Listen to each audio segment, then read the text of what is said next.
शंखचूर्ण राक्षस की धर्म पत्नी है तुलसी।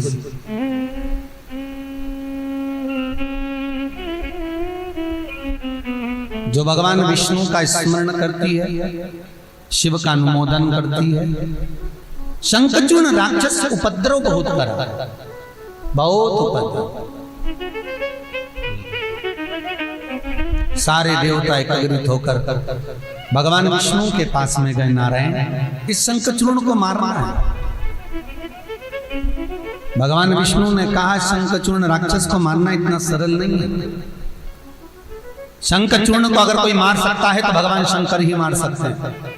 बाबा भोलेनाथ जी को बुलाया जाए और वो शंखचूर्ण को मार दे। शंकर भगवान से जाकर विनती करी तो भोलेनाथ जी बोले शंखचूर्ण राक्षस को मार सकता हूं, एक क्षण की देरी नहीं लगेगी। पर बात इतनी सी है कि इस शंखचूर्ण की जो धर्म पत्नी है तुलसी, ये माँ जगतजननी की उपासक है, ये भगवान विष्णु की उपासक है, ये अखंड सौभाग्यवती है। इसका सौभाग्य बड़ा प्रबल है। और जब तक इसका सौभाग्य नहीं डोलेगा, इसका सात्वित्व नहीं डोलेगा, तब तक ये शंखचूर्ण नहीं मरेगा। इसके सात्वित्व को डोला दिया जाए। सात्वित्व को डोलाने के लिए भगवान विष्णु पूछ रहे हैं कि इसका सात्वित्व डोलेगा कैसे, इसका सात्वित्व समाप्त कैसे होगा। शंकर भगवान बोले एक काम हो सकता है, भगवान विष्णु यदि तुलसी के कक्ष में चले जाएं, तुलसी के कमरे में चले जाएं और शंखचूर्ण का रूप रखकर तुलसी के कक्ष में विराजमान हो जाएं, शंखचूर्ण का रूप रखकर नारायण रहे, तुलसी उनके साथ में रहेगी तो उसका सात्वित्व समाप्त हो जाएगा। शंखचूर्ण राक्षस को भगवान शिव युद्ध के लिए ले गए। भगवान विष्णु शंखचूर्ण का रूप रखकर तुलसी के कमरे में पहुंच गए, निवास किया। 3 दिवस तक युद्ध चला शंखचूर्ण राक्षस से। 3 दिन तक भगवान नारायण तुलसी के साथ में रहे। जब सात्वित्व भंग हो गया तब भगवान शंकर ने शंखचूर्ण राक्षस को मार दिया। कटा हुआ शीश तुलसी की गोद में जाकर गिर गया। जैसे शीश नीचे गिरा तुलसी रो पड़ी, मेरा पति तो कमरे में है तो ये शीश किसका है। अंदर पहुंची, हाथ में जल लेकर कहा तुम सामने जो पति के वेश में पड़े हो कौन हो तुम। तब भगवान विष्णु ने अपना रूप दिखाया।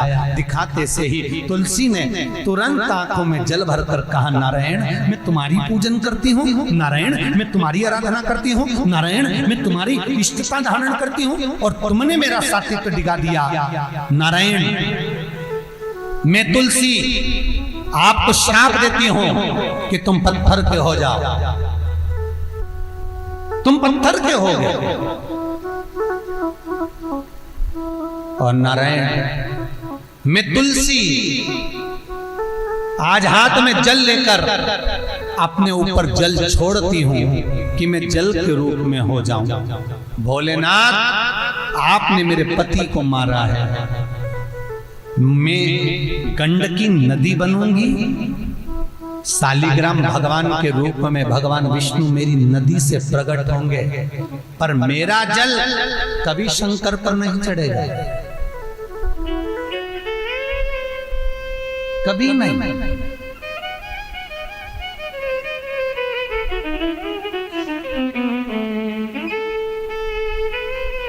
गंडकी नदी का जल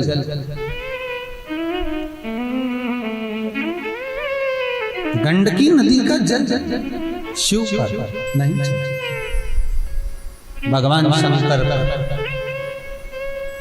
चढ़ता ही नहीं।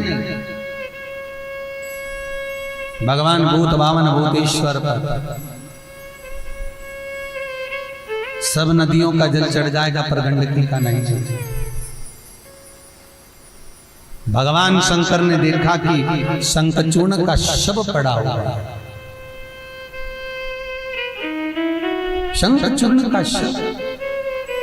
और भगवान शिव शंखचूर्ण के शव को जब देखे हैं, भगवान शंकर ने जब शंखचूर्ण के शव को देखा, देखकर भगवान शिव ने उसी समय पर अपने चरण का प्रहार करा और प्रहार कर कर वो तुरंत वो शव समुद्र में चला गया,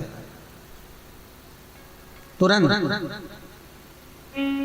शव समुद्र में गया, जाकर समुद्र में शंख चूर्ण की अस्थियों से शंख जाति का निर्माण हुआ। शंख जाति का निर्माण, और शंख जाति का निर्माण हुआ।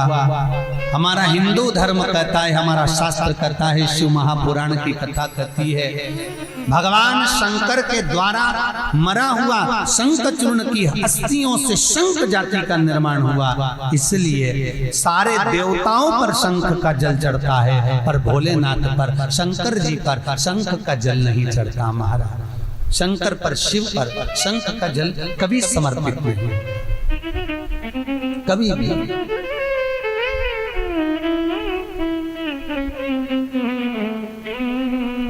शंख का जल मुझ पर नहीं चढ़ेगा, शिव का। समय आया, जलंधर को मारने के लिए वृंदा का सात्वित्व डिगाया। वृंदा का वृंदा तुलसी का पौधा बन गई, और वृंदा ने कहा, भोलेनाथ मेरे पति जलंधर को आपने मारा है, ये तुलसी का दल आप पर कभी नहीं चढ़ेगा। केवल वर्ष में एक दिन बैकुंठ चतुर्दशी का आता है, जिस दिन भगवान शंकर पर तुलसी का दल चढ़ता है और ठाकुर जी को बेलपत्र चढ़ता है, वो भी रात्रि को 12 बजे से सुबह 4 बजे के बीच। और उस तुलसी,